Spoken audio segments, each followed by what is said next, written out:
అమ్మా నాన్న మనవడు. ఈ కథను రచించిన వారు వసుంధర గారు. ఈ కథ నవ్య వారపత్రికలో 2009 నవంబర్లో ప్రచురితమైంది. మన సంస్కృతి సమిష్టి కుటుంబం. మనం మాత్రం పూజలు, మొక్కులు, భక్తి వగైరాలను ఒంటిపిల్లి రాకాసులమై పాటిస్తూ అదే మన సంస్కృతి అనుకుంటూ ప్రచారం కూడా చేస్తున్నాం. శ్రీకంఠ జ్యువెలర్స్ 5,000 రూపాయలు దాటి కొనుగోలు చేసిన వారందరికీ ఓ లక్కీ డ్రా ప్రకటించినప్పుడు నాకు ఈ విషయం మరోసారి స్ఫురించింది. డ్రాలో ప్రథమ బహుమతి ఓ జంటకి ఉచితంగా అమెరికా యాత్ర కావడం అందుకు కారణం. నా సుపుత్రుడు 6 ఏళ్లుగా అమెరికాలోనే సతీసుత సమేతంగా ఉంటున్నాడు. మధ్యలో 2 సార్లు ఇండియా వచ్చి వెళ్ళాడు. నా భార్య అరుంధతికి అమెరికా చూడాలన్న కోరికేం పెద్దగా లేదు, కానీ చుట్టుపక్కల వాళ్ళు ఊరుకుంటారా, మీ అమెరికా ప్రయాణం ఎప్పుడని ఒకటే సోద.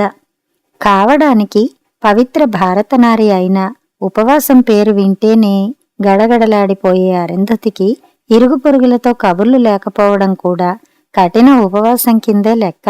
అమెరికాలో కబుర్లకి ఇరుగు పొరుగులుండరని తెలిసిన బొజ్జ వినాయకులకు కూడా ఓట్ల కోసం వరద బురద నీటిలో పాదయాత్రలు తప్పవు కదా.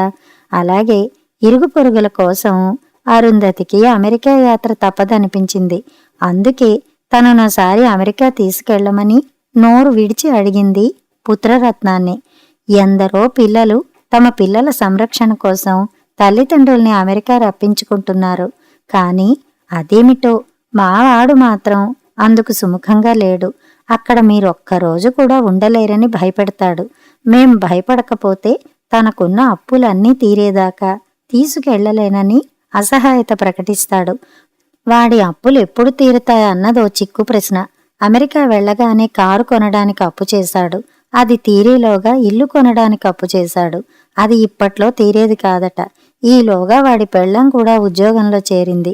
ఆర్థికంగా వెసులుబాటు కోసం కాదు, కొత్త సరదాలకి కొత్త అప్పులు చేయడానికి. ఆ సరదాల జాబితాలో మా అమెరికా ట్రిప్ చేరినట్లు లేదు. అయినా సరిపెట్టుకునేవాళ్లమే. మా వాడి అత్తమామలు అప్పుడే 2 మార్లు అమెరికా వెళ్ళి రాకపోతే. మీ వియ్యంకుడు వియ్యపురాలు వెళ్ళొచ్చారటగా, మరి మీరిప్పుడు అని ఇరుగు పొరుగులు అడిగాకనే వాళ్ల మొదటి ప్రయాణం గురించి అరుంధతికి ఆమె ద్వారా నాకు తెలిసింది. అప్పుడు అరుంధతి మొగుడు కొట్టినందుకు కాదు, తోటికోడలు నవ్వినందుకు అన్నట్టు కుమిలిపోయింది. కాని కొడుకుని నిలదీసేందుకు అభిమానపడింది. ఈలోగా వియ్యాలవారు రెండోసారి అమెరికా వెళ్ళొచ్చినట్టు మళ్లీ ఇరుగు పొరుగుల ద్వారానే వినేసరికి పుండు మీద కారం చల్లినట్లయింది తనకి. అప్పుడిక ఆగలేక అభిమానం కూడా మరిచి కొడుకుని నిలదీస్తే వాళ్ళు మమ్మల్ని చూడాలన్న అభిమానం కొద్దీ టికెట్ ఖర్చులు పెట్టుకుని వచ్చారు. కూడా ఫారిన్ ఎక్స్చేంజ్ తెచ్చుకుని ఇక్కడ మాకు అవి ఇవి కొనిపెట్టారు. మీరలా కొనిపెట్టక్కర్లేదు, కానీ టికెట్ ఖర్చులు తెచ్చుకోండి, నేనిక్కడ మిమ్మల్ని నెత్తిమీద పెట్టుకుని చూస్తాను అంటూ మా వాడు బ్రహ్మాస్త్రం ప్రయోగించాడు. ఒకప్పుడు వాడిది మీ పోలిక కాదు, నా పోలిక అని గర్వంగా చెప్పుకునే అరుంధతి ఇప్పుడు అంతా మీ పోలికే అని నా మీద నిష్ఠూరం వేసేసేదే. కాని ఇప్పుడు ఆమె పరిస్థితి అడకత్తెరలో పోకచెక్క అయింది. ఏం చేస్తాం, అంతా స్వయంకృతం. అదెలాగంటే అరుంధతికి తను మహాపతివ్రతనని మహానమ్మకం. పతివ్రత అంటే కేవలం పతికి మాత్రమే అంకితం కావాలని ఆమె భాష్యం. అందుకు అత్తమామల అడ్డమని పెళ్లైన 6 నెలలకే నా చేత వేరు కాపురం పెట్టించింది. ఆ తర్వాత నుంచి ఇంట్లో వాళ్ల ప్రసక్తి రావడమే అపరాధం అన్నట్టు మసిలేది. క్రమంగా నాకు మా వాళ్ళకి మధ్య బంధాలు పూర్తిగా తెగిపోతే తర్వాత నుంచి నేను ఆమె పాతివ్రత్యానికి పూర్తి సహకారం అందించాను. అందుకు నాన్న నన్ను తప్పు పట్టలేదు. కోడలు సుడిగాలి, మా వాడు గాలివాటం మనిషి, మా నుంచి ఎగిరిపోవడం సహజం అని బంధుమిత్రులకు నా గురించి తనే సంజాయిషీ ఇచ్చుకునేవాడు. నాకైతే అరుంధతి సాహచర్యం బాగుంది, అయిన వాళ్ళకి దూరం కావడమూ బాగుంది. స్వంత లాభం కోసం అరుంధతి గాలివాటలో పయనిస్తూ అది నా అసహాయతగా అయిన వాళ్ళని భ్రమింపచేసి నింద ఆమె మోస్తుంటే సానుభూతి నేను దక్కించుకునేవాణ్ణి. నా సుపుత్రుడిది నా పోలికే అనడం నిందే తప్ప పొగడ్త కాదు. అది అరుంధతినే ముల్లై గుచ్చుతుంది. అసలు సంగతేమిటంటే అరుంధతి పాతివృత్యం గురించి బంధువర్గంలో విస్తారంగా ప్రచారముంది. మా కోడలు పెళ్లికి ముందే అరుంధతికి ఏకలవ్య శిష్యురాలు, పెళ్ళయ్యాక గురువును మించిన శిష్యురాలయ్యింది. పెళ్ళైన మర్నాడే మాకు వియ్యాల వారికి తెగింది. తర్వాత మాకు మా వాడికి అనుబంధం నామమాత్రం. మన బంగారం మంచిదైతే అంటాను నేను. అమ్మా నాన్నలు నా గురించి అనుకునేది గుర్తు చేసుకుని. అరుంధతి ఒప్పుకోదు. అలాగని కోడల్ని తప్పుపట్టదు. పతివ్రత కదా, మంచికైనా చెడుకైనా పతినే నమ్ముకుంటుంది. వాడు అమెరికాలో ఉద్యోగం సంపాదించి పెళ్ళాన్ని పువ్వుల్లో పెట్టి చూసుకుంటున్నాడు. మీరు పెళ్ళానికి కనీసం ఒక్కసారి అమెరికా చూపించలేరా అని నన్నే నిష్ఠూరమాడింది. అమెరికా ప్రయాణం అంటే మాటల లక్షలతో పని. ఉన్న కాస్త నిల్వల్ని అలా స్వాహా చేస్తే ఆ తర్వాత మనుగడికి కొడుకు ముందే దేహి అని నిలబడాలి. అందుకని కొంత డబ్బుతో కొద్దిగా షేర్లు కొన్నాను, కొద్దిగా మ్యూచువల్ ఫండ్స్లో పెట్టాను. అదృష్టం బాగుంటే ఒక్క రోజులో నా పెట్టుబడి 100 రెట్లు కావచ్చని ఆశ. కాని చాన్నాళ్లుగా సెన్సెక్స్ 3 అడుగులు ముందుకి 6 అడుగులు వెనక్కి. ఇక లాటరీయే దారి అనుకుంటున్న తరుణంలో శ్రీకంఠ జ్యువెలర్సు ఉచిత అమెరికా ప్రయాణం లక్కీ డ్రా ప్రకటించారు. 5,000 పర్చేజీకో లాటరీ టికెట్. అరుంధతి కొనగా అమెరికా ప్రయాణం ఆశ. నా ఆలోచన అరుంధతికి తెగ నచ్చేసింది. 20,000 పెట్టుబడితో 4 టికెట్స్ తీసుకుందామంది. కాని నా బడ్జెట్ 5,000 మరి. అలాగని హోరుగాలిలో దీపం పెట్టలేదు. నా మిత్రుడు ఆనందరావుని కూడా ఈ లక్కీ డ్రాకి ప్రోత్సహించాను. వాడు నిరాసక్తంగా ఉంటే చివరికి బతిమాలాను కూడా. అరుంధతి చిరాకుపడి డ్రాలో ఉంటే అమెరికా ఛాన్స్ ఆయనే దక్కించుకుంటాడు, అసలే ఆయింది లక్కీ హ్యాండు అని చాటుగా నన్ను మందలించింది. లక్కీ హ్యాండ్ అనే వాణ్ణి బతిమాలడం. డ్రాలో నెగ్గిన వాళ్లే అమెరికా వెళ్లాలని రూల్ లేదు. తమ బదులు ఎవరినైనా పంపించొచ్చు. వాడికి ఆ ఎవరో అంటే మనమే మరి అన్నాను. ఇక్కడ ఆనందరావు గురించి కొంత చెప్పాలి. నాకులాగే వాడిది 65 ఏళ్ల వయసు. 35 ఏళ్ల వయసు కొడుకు అమెరికాలో సిటిజన్ అయి రమ్మని పిలుస్తుంటే రాను పొమ్మంటున్నాడు. అందుకు కారణం ఈ మట్టి మీద మమకారం కాదు. 90కి దగ్గర పడుతున్నా ఇంకా మట్టిలో కలవని కన్నవారిపై మమతానుబంధం. అది వాడి దురదృష్టం అంటుంది అరుంధతి. మహాపతివ్రత అంటే భర్త కోసమే జీవించాలన్న భావంతో కాపురానికొచ్చిన కొద్ది నెలల్లోనే నా చేత వేరు కాపురం పెట్టించిన తనకి ఆ అభిప్రాయం సహజం. అది నా అదృష్టం అంటాను నేను. ఏదో కథలో చెప్పినట్టు ఆనందరావు ముట్టుకుంటే మట్టి బంగారం అవుతుంది. అది వాడికి తెలుసు. అయినా తను ప్రచారం చేసుకోడు. నాకది స్వానుభవమైనా నేను ప్రచారం కానివ్వను. మరి నా స్వార్థం నాది. ఆనందరావు తండ్రి గొప్ప పండితుడు, వక్త. సభల్లో పురాతన సాహిత్యాంశాలపై ఆసక్తికరమైన విశేషాలు చెప్పేవాడు. దేవాలయాల్లో పురాణాలను వ్యాఖ్యానించేవాడు. గ్రామంలో పూర్వీకులిచ్చిన పొలం మీద వచ్చే దానికా ఆదాయం. వేణీళ్లకి చన్నీళ్లు. పట్నంలో ఉంటున్న ఇల్లు చిన్నదైనా స్వంతమే కావడం మరో వెసులుబాటు. పాండిత్యాన్ని సొమ్ము చేసుకుంటే ఆయన లక్షలు ఆర్జించేవాడని నాన్న అనేవాడు. నాన్న గుమస్తా, జీతం తక్కువ, గీతం దొరికే సీటు కాదు. అందుకని జాతకాలు, జోస్యం హాబీగా చేసుకున్నాడు.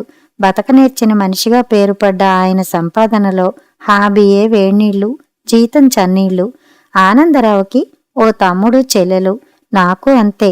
మా పోలిక అంతటితో చెల్లు. చిన్నప్పటినుంచి ఆనందరావు పద్ధతి మనిషి. నాది గాలివాటం.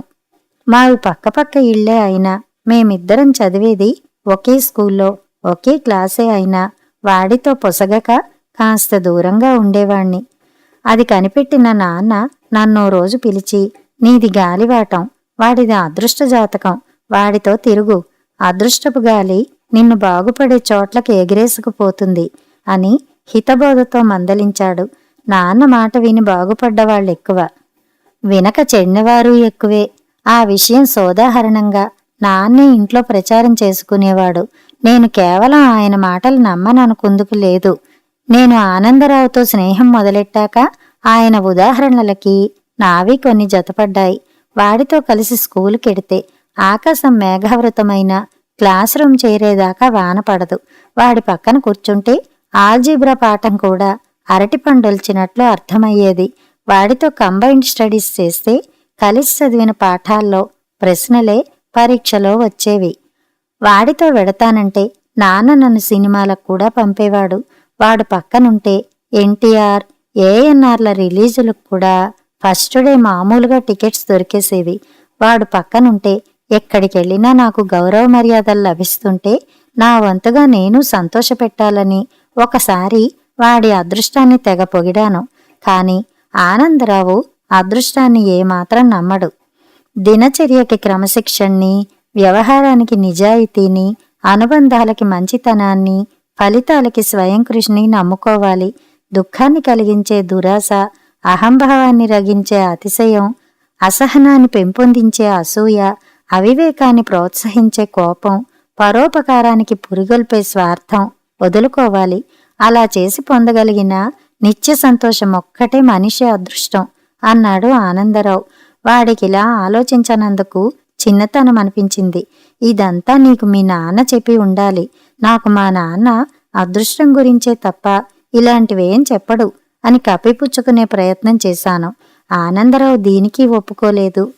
పెద్దలు చెప్పేవి, ఇంట్లో వాళ్ళు అనుకునేవి, పుస్తకాల్లో చదివేవి, క్లాసు పాఠాల్లో వినేవి శ్రద్ధగా పట్టించుకుని వాటిలో చెడుని తీసేసి మంచిని అవగాహన చేసుకోగల నేర్పు ప్రతి మనిషికి ఉంటుంది. నేనివి అలా నేర్చుకున్నవే, నాకెవరూ చెప్పలేదు అన్నాడు. వాడి మాటల్ని బట్టి నా అవగాహన లోపానికి నాన్నం తప్పు పట్టినందుకు మందలించాడనిపించింది. ఆ తర్వాత కూడా నేను వాడికిలా మారలేదు, మారాలని ప్రయత్నించలేదు. ఎందుకంటే వాడి అదృష్టం జాతకంలో కాక ప్రవర్తనలోనో వ్యక్తిత్వంలోనో ఉండొచ్చు. కాని వాడిని అంటిపెట్టుకునుంటే చాలు, అందులో కొంత నాకు అంటుతోంది. నేను నాకులాగే ఉంటూ కూడా వాడి దురదృష్టం, కాని అది నా అదృష్టం. అందుకే నేను అదృష్టవంతుణ్ణి చెరిపేవాడు లేడు, అదృష్టాన్ని స్వంతం చేసుకోవచ్చు. వాడికిలా ఉండడం కష్టం. ఇంకా చెప్పాలంటే అలా ఉండడం వాడి దురదృష్టవంతుణ్ణి బాగుచేసేవాడు లేడు అంటే ఒప్పుకుంటాను. ఎవరి కర్మకి వారే కర్తలంటే తల అడ్డంగా ఊపుతాను. మరి ఆనందరావు దురదృష్టం నా అదృష్టం అయితే నా కర్మకి నేను కాదు, వాడే కర్త కదా. ఆనందరావు భార్య అనుకూలవతి. తనకి అనుకూలంగా మలుచుకున్నాడని కొందరంటారు. వాడి తమ్ముడికి కలకత్తాలో పెద్ద ఉద్యోగం, చెల్లెలు విశాఖపట్నంలో స్థిరపడింది. అంతా పచ్చగా ఉన్నా కన్నవారు మాత్రం గత 40 ఏళ్లుగా ఆనందరావుతోనే ఉంటున్నారు. మిగతా వాళ్ల దగ్గరికి వెళ్ళినా అది చుట్టపు చూపే. కన్నవారి ప్రేమ అరుదైన వరం, అది ఈ వయసులో కూడా పొందడం నా అదృష్టం అంటాడు వాడు. అది మాకు దక్కడం లేదని వాడి తమ్ముడు చెల్లెలు గోల పెడతారు. వాడి కొడుకుదే అదే పితూరి. అమెరికా వెళ్ళి కొన్నాళ్లు కొడుకు దగ్గరుండిరా, అందరికీ తృప్తిగా ఉంటుంది అని నేను ఆనందరావుకి చాలాసార్లే చెప్పాను. ఒకసారి మాత్రం చిత్రమైన బదులిచ్చాడు. వాడి తమ్ముడు ఉద్యోగంతో బిజీ, మరదలు సంఘసేవతో బిజీ, పిల్లలు ఎదుగుదల కోసం బిజీ, వాడి బావ పెద్ద వ్యాపారంలో బిజీ, చెల్లెలు చిన్న వ్యాపారంలో బిజీ, పిల్లలు ఏదో ఒకలా బిజీ. కన్న ప్రేమ అందించడానికి అమ్మా నాన్న రెడీగా ఉన్నా అందుకునే టైం వాళ్ళకి లేదు. నా దగ్గర ఉన్నప్పుడే వాళ్ళని చూడ్డానికి ఏటికోసారి కూడా వీలు కాదు. వాళ్ళ దగ్గర శాశ్వతంగా అమ్మా నాన్నల్ని ఎలా వదలను? నెలకోసారైనా ఫోన్లో హలో అనడానికి సిద్ధంగా లేని పిల్లలతో వాళ్ళకెలా కాలక్షేపం అవుతుంది? ఇచ్చి పుచ్చుకునే 2 తీగలు కలిస్తేనే కరెంటు దీపం వెలుగుతుంది. కన్నవారి ప్రేమ అటువంటిదే. ఏదో లోకానికి వెరిచి అలా అంటున్నారు కానీ అమ్మా నాన్న నా దగ్గర ఉండడం మా వాళ్ళకి సంతోషమే. వాడికి సంబంధించి ఆ మాటల్లో నిజముందని నాకు తెలుసు. వాడింట్లో అంతా కలిసి భోంచేస్తారు, కలిసి టీవీ చూస్తారు, కలిసి రోజు 2 గంటలైనా కబుర్లు చెప్పుకుంటారు. వాడింటికి వెడితే 4 విడి మనుషులున్నారనిపించదు. ఆ 4 ఓ యూనిట్ అనిపిస్తుంది. అక్కడున్నంతసేపు ఆ యూనిట్ ఇచ్చే సంతోషం, సంతృప్తి ఎంతలా ప్రభావితం చేస్తాయంటే మనము అలాగే ఉండాలనిపిస్తుంది. అక్కడ్నుంచి బయటపడ్డాక గాని వాస్తవంలోకి రాలేం. అలా కలిసి ఉండాలంటే జీవితంలో ప్రైవసీ పోతుంది. భార్యాభర్తలే వేర్వేరు వ్యక్తిగత జీవితాలు కోరుకుంటున్న రోజులివి. తల్లిదండ్రుల పేరు చెప్పి ఆనందరావు జీవితంలో చాలా కోల్పోతున్నాడనిపించదు? పార్టీలకు వెళ్ళలేడు, సినిమాలు చూడలేడు, యాత్రలు చేయలేడు. వృద్ధాప్యంలో ఉన్న తల్లిదండ్రులకి, వృద్ధాప్యంలో ఉన్న తను, భార్య సేవలు చేయాలి. వయసులో ఉన్నప్పుడే అత్తమామలు భారమనుకున్న అరుంధతికి ఈ వయసులో ఆనందరావు జీవితం దుర్భరమనిపిస్తుంది. నాకు అరుంధతి నా భార్య కావడం అదృష్టమనిపిస్తుంది. కాని వాణ్ణి చూస్తే మనసులో ఏదో అపరాధ భావం. వాడిని జీవితానికి వ్యతిరేకంగా ప్రబోధించమని ప్రోత్సహిస్తుంది. ఎవరికైనా కన్నబిడ్డలే ఆయుపట్టు కాబట్టి నీ తమ్ముడు చెల్లెలు సంగతి సరే, మరి కన్న కొడుకు సంగతేమిటి? నీకు నీ కన్నవారి మీదున్నట్టే వాడికి తన కన్నవారి మీద మమకారం ఉండదా అన్నానోసారి. దానికి వాడు, నిన్ను నీ కన్నవారు ప్రేమించినట్టు నువ్వు వాళ్ళని ప్రేమించగలిగేవా అన్నాడు. చిత్రం ఏమిటంటే వాడేమన్నా నాకు కోపం రాదు. ఉన్న విషయాన్ని నిర్ద్వంద్వంగా చర్చించడమే తప్ప ఇతరుల్ని నొప్పించే ఉద్దేశం వాడికి ఉండదు. ఇప్పుడు అంతే. నాతో తన కొడుకుని పోల్చుతున్నాడు. మా నాన్నకి నేనంటే అసంతృప్తి ఉంది, నీకు మీ వాడంటే అసంతృప్తి ఉందా అన్నాను. వాడు నవ్వి, వాడు నా మీద ఆధారపడితే ఏమో, కాని వాడిప్పుడు తనంతటి వాడయ్యాడు. నచ్చిన పద్ధతిలో జీవించే హక్కు వాడికి ఉంది. వాడి జీవితంలో జోక్యం చేసుకునే హక్కు నాకు లేదు అన్నాడు. వాడి దగ్గరికెడితే వాడి జీవితంలో జోక్యం చేసుకుంటానని భయమా నీకు అన్నాను. అలాంటి భయాలు నాకు లేవు. కాని వాడికి ఆర్థికంగా, హోదాలో ఇంకా ఇంకా ఎదగాలని కోరిక. ఉద్యోగం చేస్తూనే ఏమేమో కోర్సులు చేస్తున్నాడు. 2 ఏళ్లకోసారి ఉద్యోగాలు మారుతున్నాడు. వాడి భార్యది అదే పద్ధతి. వాళ్ళిద్దరూ ఎదుగుదలకిచ్చిన ప్రాధాన్యం సంసార జీవితానికి కూడా ఇవ్వలేదు. ఒక స్థాయి చేరుకునేదాకా పిల్లలు కూడా వద్దనుకున్నారు. ఆ స్థాయికి ఎప్పుడు చేరుకుంటారో కాని మా వాడికి ఇప్పుడు 35. కోడలు వాడికంటే 2 ఏళ్లు చిన్నదేమో. ఇంకా పిల్లలు లేరు నిట్టూర్చాడు వాడు. నువ్వు వాళ్ళ దగ్గరికెళ్ళి ఉండడానికి అభ్యంతరమేమిటో నాకు అర్థం కాలేదు అన్నాను. చెప్పానుగా, ప్రేమ ప్రవాహానికి 2 తీగలుండాలని. బిడ్డల్నే కనకూడదనుకున్న వాడికి కన్నవారు మాత్రం అవసరమా? వాడికి మా మీద ప్రేమ, అభిమానం, గౌరవం అన్నీ ఉన్నాయి. మేము దగ్గరుంటే వాడికి సంతోషమే. అద్దె ఇంట్లో మనకిష్టమైన వాళ్ళుంటే ఉండదు అలాంటి సంతోషమన్నమాట. అలాంటి వాడి సంతోషం కోసం నేను కన్నవారిని వదిలి వెళ్ళలేను. అది బాధ్యత అనుకోను. ఈ వయసులో కూడా కన్నవారి ప్రేమ లభించడం నా అదృష్టం. అది వదులుకోలేని స్వార్థపరుణ్ణి నేను అన్నాడు వాడు. నీ గురించే తప్ప నీ భార్య గురించి ఆలోచించని నువ్వు స్వార్థపరుడివే అన్నాను. ఆనందరావు నవ్వి, బాగా చెప్పావు. పెళ్ళయ్యాక ఆడది భర్తని స్వార్థపరుడుగా మారుస్తుందంటారే, అది నిజం. నన్నీ స్వార్థానికి పురుగొల్పింది నా భార్యే అన్నాడు. ఏమనాలో తెలియలేదు నాకప్పుడు. వాడి భార్యకి అత్తమామలు కన్నవారి కంటే ఎక్కువ. వాడి తల్లిదండ్రులకి కోడలు కూతురి కంటే ఎక్కువ. కర్తలెవరు అన్న మీమాంస వృధా. ఉన్న విషయమే అది. ఏదేమైనా ఆనందరావు కన్నవారిని విడిచి అమెరికా వెళ్లే అవకాశమే లేదని నాకు రూఢి అయింది. అందుకే వాడిది లక్కీ హ్యాండ్ అని తెలిసి నేను శ్రీకంఠ జ్యువెలర్స్లో నగల కొనుగోలుకి బలవంత పెట్టాను. వాడు సరేనని మా ఇద్దర్లో ప్రథమ బహుమతి ఎవరికొచ్చినా అది నాదేనని కూడా తేల్చి చెప్పేశాడు. షాపింగుకి నేను, అరుంధతి, ఆనందరావు భార్య ఆటోలో బయలుదేరాం. ఆనందరావు కన్నవారికి తోడుగా ఇంట్లో ఉండిపోవాల్సి వచ్చిందని అరుంధతి వాడి గురించి తెగ జాలిపడింది. ఆటోలోనే అరుంధతి నస మొదలైంది. తనకి ఉంగరం కొనుక్కోవాలనుకుంది. కాని తులం 15,000 బంగారం. 10,000 పెట్టందే, మరీ అలికీగా ఉంటుందంటుంది. సపోర్టుకి ఆనందరావు భార్యను అడిగితే, నేను మా అత్తగారికి దుద్దులు కొందామనుకుంటున్నా, 5,000కి మంచివే వస్తాయి అందామె. మరి నీకేం కొనుక్కుంటావు అంది అరుంధతి కుతూహలంగా. ఏదో అన్నయ్యగారు అడిగారని కదా ఈ షాపింగు. 5,000తో అత్తయ్యకి దుద్దులు కొనేస్తే డ్రాలో మన పేరు నమోదైపోతుంది. ఇక నాకెందుకు అందామె. అప్రయత్నంగా ఆమెను చూస్తే ముఖంలో ఏమాత్రం అసంతృప్తి లేదు. కాని నా భార్యకి నమ్మకం కుదరలేదు. ఎవరి పనిమీద షాపింగ్కెళ్ళినా తనకంటూ చిన్న పర్చేజ్ అయినా చేసుకొని ఆడది ఉండదని ఆమె అభిప్రాయం. అందుకు తనే ఉదాహరణ కూడా. అందుకని ఇప్పుడు అలాగంటున్నావు కాని షాపుకెళ్ళాక నిలబడాలి ఈ మాట మీద అంది. ఆమె మాట నిలబెట్టుకోకూడదన్న ఆశ గొంతులో ధ్వనించింది. షాపుకి వెళ్ళాక ఆనందరావు భార్య అత్తగారి అభిరుచిని దృష్టిలో ఉంచుకుని ఎన్నిక చేసిన పింకురాళ్ల దుద్దులకి 5220 అయింది.